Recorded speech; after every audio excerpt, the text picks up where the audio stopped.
vocês sobre o autor José Saramago. Ele foi um escritor de grande importância para a literatura contemporânea portuguesa. Ele sempre esteve envolvido em questões políticas, além de escritor, ele foi um tradutor, romancista e poeta, e nasceu em 16 de novembro de 1922, numa província chamada Ribatejo. Com 1 ano de idade, ele se mudou para Lisboa. Os seus pais eram trabalhadores rurais, ele não chegou a se formar em faculdade, ele fez um curso de serralheiro mecânico, que concluiu em 1940, e nesse mesmo ano ele começou a trabalhar. Durante o dia ele trabalhava e à noite ele se dedicava a estar sempre na biblioteca municipal, em que ele já alimentava essa paixão pelos livros e pela literatura. E posteriormente, em 1947, ele fez a publicação do seu primeiro livro. Logo mais, em 1955, ele trabalhou como tradutor. Em 1969, ele fez parte de um partido comunista português, posteriormente se tornando crítico literário. E já em 1972 e 1973, ele fez parte do jornal Diário de Lisboa. E sempre envolvido dentro dessas questões políticas, era muito presente dentro das suas obras essa temática política, social, uma perspectiva mais realista dentre as características das suas obras, assim como a valorização de características da oralidade. Mas dentre as características mais importantes das suas obras, o que mais se destacava era a intertextualidade, porque ele fazia um uso repetitivo de paródias. Então, assim, ele reescrevia ou fazia alusões diretamente de obras diversas. Ele fazia alusões a passagens da Bíblia, discursos de reis, clássicos da literatura. Então, ele podia reinterpretar, desconstruir ditados, provérbios que eram muito comuns naquela época. Voltando um pouco para todo esse contexto em que ele esteve inserido de política e afins, em 1974, depois da Revolução de Cravos, ele criou uma equipe que era Fundo de Apoio aos Organismos Juvenis do Ministério da Educação, e já em 1975 ele atuou no Movimento Unitário de Trabalhadores Intelectuais da Defesa da Revolução. E nesse mesmo ano, ele tornou-se diretor adjunto do Diário de Notícias. De 1985 a 1994, ele foi nomeado o presidente da Assembleia Geral da Sociedade Portuguesa de Autores. E em 1992, ele teve a candidatura de O Evangelho segundo Jesus Cristo barrada pelo governo português. Essa foi uma das obras mais polêmicas e mais criticadas de toda a carreira de José Saramago. Então, ele trazia nessa obra Jesus de uma maneira mais humanizada, em que ele tinha um relacionamento com Maria Magdala, então ele não era um ser tão divino. Então, devido a toda essa polêmica, toda a crítica lançada sobre essa obra, o governo português achou melhor barrar a candidatura. Entretanto, em 1998, ele ganhou um dos prêmios mais requisitados pelos autores, que foi o Prêmio Nobel de Literatura.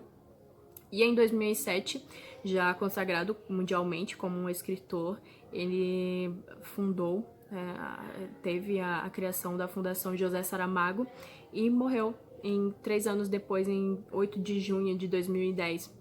Dentre as suas obras, a mais conhecida, até mesmo pela sua bem-sucedida adaptação fílmica, foi o Ensaio sobre a Cegueira, que é a obra que nós iremos abordar aqui. Olá, meu nome é Ilana, sou graduanda do curso de Letras e nós estamos aqui responsáveis para trazer para vocês uma análise sobre a obra Ensaio sobre a Cegueira, do autor José Saramago. Minha colega anteriormente já apresentou o autor e agora eu vou trazer para vocês a resenha do livro.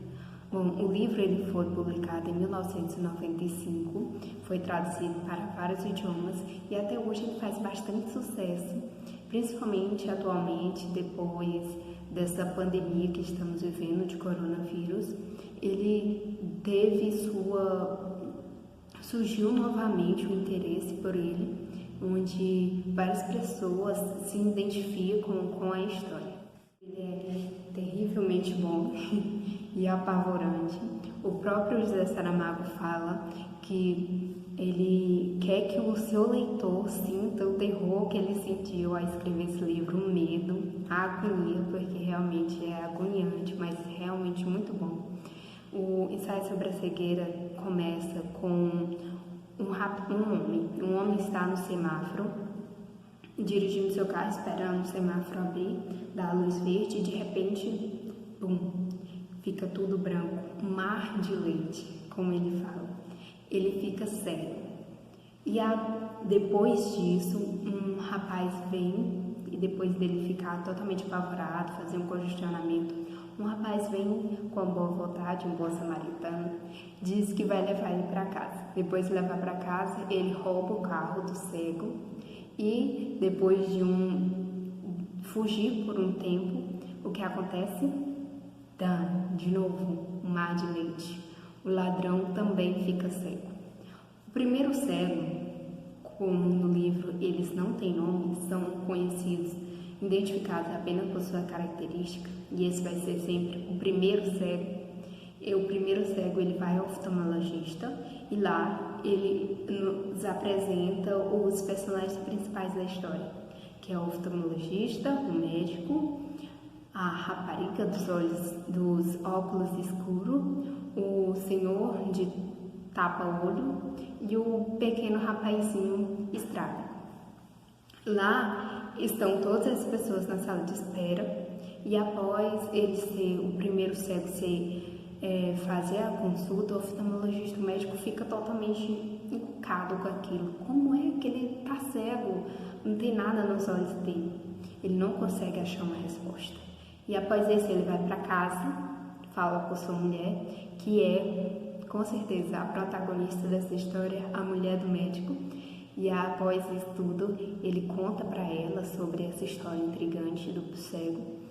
E de repente, de novo, o mar de leite. O médico também fica cego. Depois dele começa um ciclo. A rapariga de óculos escuros, que é uma prostituta de luxo, durante o ato sexual, ela fica cega. Ela acha que faz parte do ápice do sexo e de repente ela percebe que realmente ficou cega. Ela sai nua correndo no hotel e lá ela fica totalmente desnorteada e colocam ela no táxi para casa, mesmo ela estando cega. E nisso, o médico entra em contato com o Ministério da Saúde. Esse médico aciona o Ministério, com medo de uma grande epidemia, resolve levar esses cegos para uma quarentena em um manicômio abandonado. E lá eles são totalmente abandonados, são cercados por soldados que na verdade não estão lá para protegê-los, mas sim para impedir que eles saiam de lá de dentro.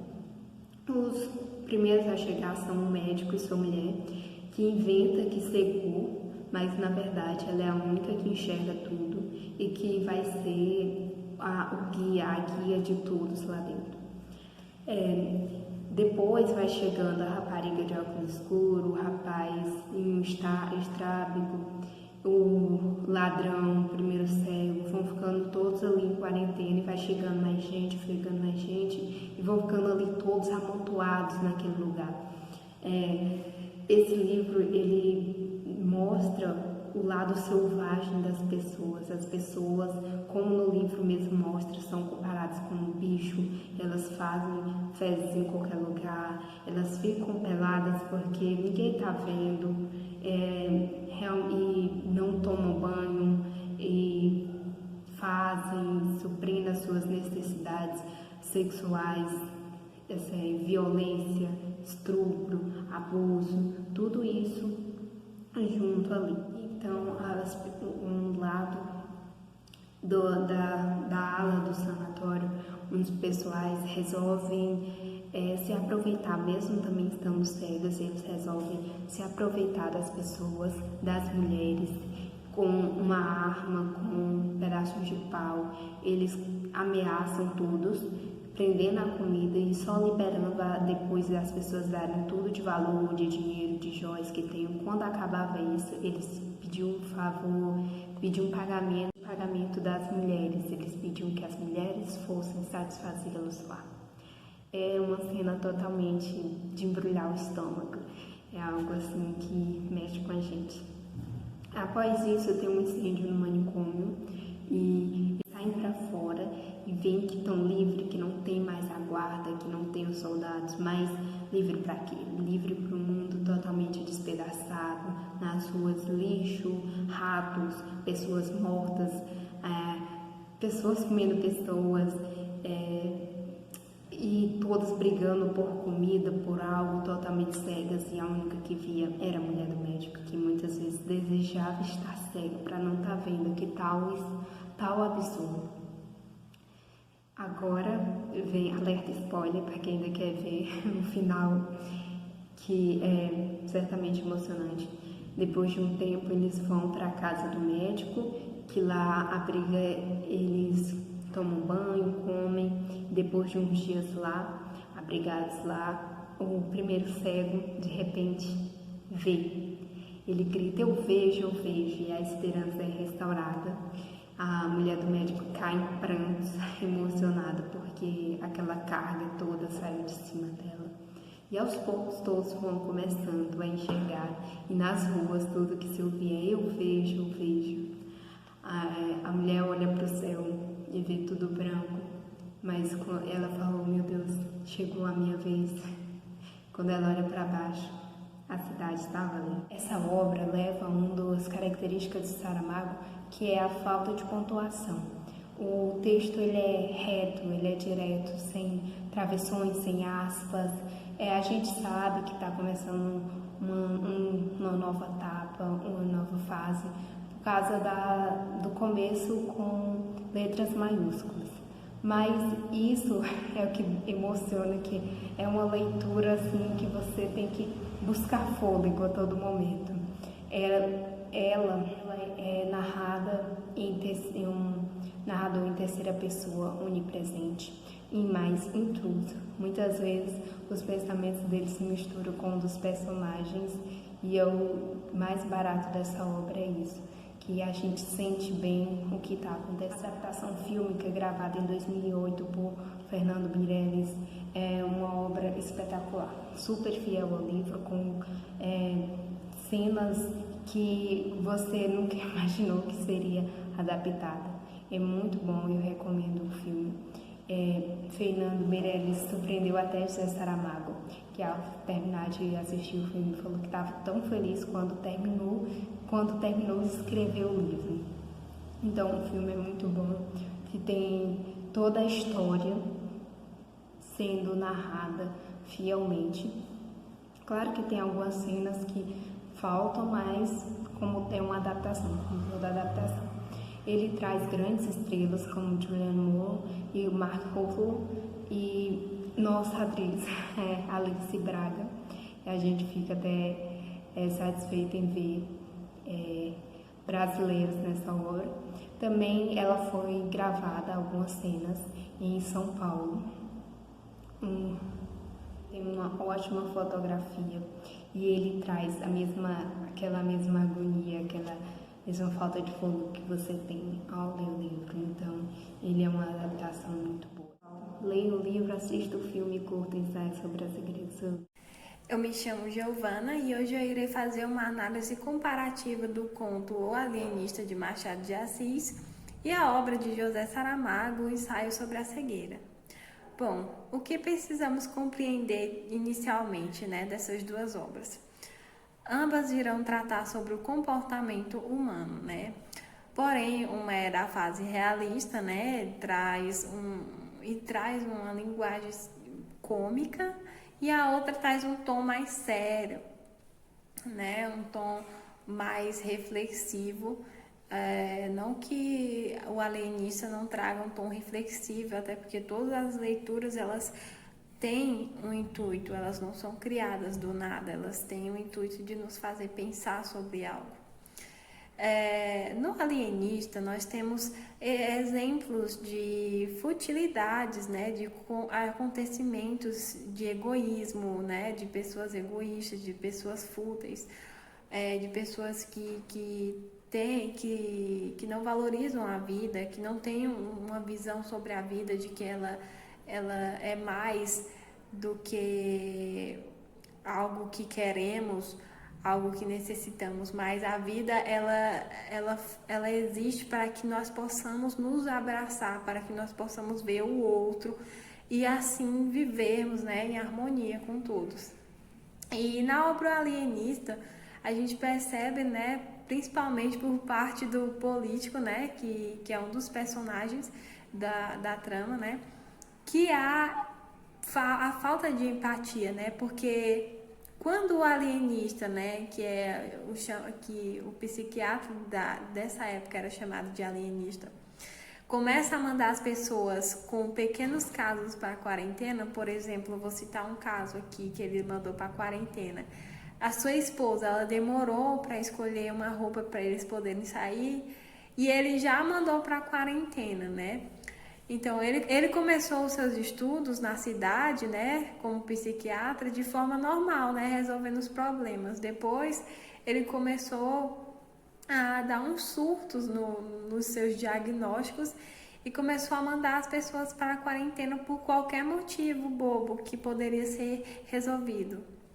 Então, esse político, né, ele fez uma rebelião para que fosse tirado esse alienista, mas ele não fez isso porque ele se importava com as pessoas, porque ele tinha empatia, porque o alienista estava fazendo o trabalho dele de forma incorreta, mas ele fez isso para ganhar fama, para se fingir de bom moço, né?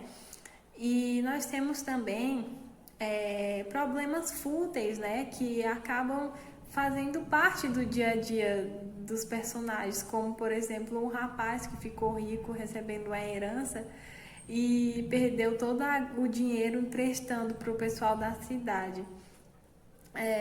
E também nós vemos, né, a falta de empatia, né, das pessoas de não pagarem o dinheiro emprestado, né, só se aproveitarem do pobre moço. Já no livro O Ensaio sobre a Cegueira, após a pandemia, né, da cegueira, onde as pessoas ficavam em quarentena, nós percebemos também a análise comportamental do ser humano. Quando eles estão em quarentena, eles recebem recursos e esses recursos, infelizmente, eles são escassos, né? Então as pessoas elas se matam, elas escondem recursos para depois fazer barganhas. E também temos o exemplo do moço que era cego de nascença, então ele sabia se virar, mas mesmo assim ele não quis ensinar para as outras pessoas, para ele poder ter se sobressair sobre elas, né? Ser melhor que elas, conseguir as coisas melhores que elas, porque quando a pessoa é cega de nascença, no caso, né, ela tem um domínio maior, né, a sua audição, o seu olfato, ele é bem mais aguçado do que uma pessoa que ficou cega com o passar do tempo. E isso é muito ruim, né, muito egoísta, né? E nós vemos também o caso da esposa, né, do rapaz que ficou cego no trânsito, né? E que ela se vê numa situação onde ela não consegue tomar uma decisão. Ela por conta de tantas coisas que ela vê, ela fica com medo de contar, olha, eu não tô cega, eu posso ajudar vocês, porque ela vê tanta atrocidade, tanta coisa ruim. Então, essas duas obras elas vão trazer o comportamento do ser humano, vai nos fazer refletir sobre o ser humano, sobre o que fazemos, sobre o que somos, sobre o que a vida representa para o ser humano, sobre a falta de solidariedade e empatia que muitas pessoas têm. Então, dando continuidade à nossa abordagem do livro, é importante falarmos sobre a questão das possíveis interpretações. Nós sabemos que a literatura ela tem um poder de nos trazer uma profunda reflexão de vários cenários, como políticos, econômicos, até mesmo sobre a sociedade que nós vivemos. E o livro ele vai retratar essa questão da sociedade. Saramago, autor deste livro, ele abordava fortemente questões e temas profundos, incisivos, e apontava defeito naquilo que nós considerávamos confortável no nosso cotidiano, nas nossas vidas.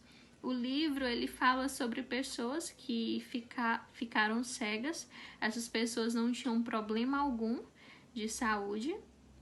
E observem bem que essa cegueira não é uma cegueira normal, não é uma cegueira comum, né? Mas sim uma cegueira branca. Se formos analisar a cegueira patológica, de acordo com os especialistas, é uma cegueira negra, uma cegueira escura. Então, é totalmente diferente da cegueira que é descrita no livro. Mas será o que o autor quis nos transmitir com essa cegueira branca? É de se pensar, né? Ele deu uma entrevista em 2008 para a Folha de São Paulo e disse que estava em um restaurante quando pensou em escrever a obra. Ele pensou, e se fôssemos todos cegos? Então, você já imaginou como que seria se as pessoas que estão ao seu lado fossem cegas, o seu pai, a sua mãe, o seu irmão, ou até mesmo você fosse cega ou cego? Então, ele surgiu com este questionamento e depois pensou, mas todos nós somos cegos. Então, como assim? Eu posso enxergar e eu sou cega? Então, ele trouxe, né, essa abordagem e junto com isso um leque de interpretações. Partindo do pensamento do autor de que todos nós possuímos uma cegueira, é válido destacar a dissertação de mestrado de Silva, cujo título é Ensaios sobre a Cegueira, um olhar que transcende o olho. Vários pontos podem ser destacados acerca do livro, todavia, eu achei muito interessante a questão de dois olhares.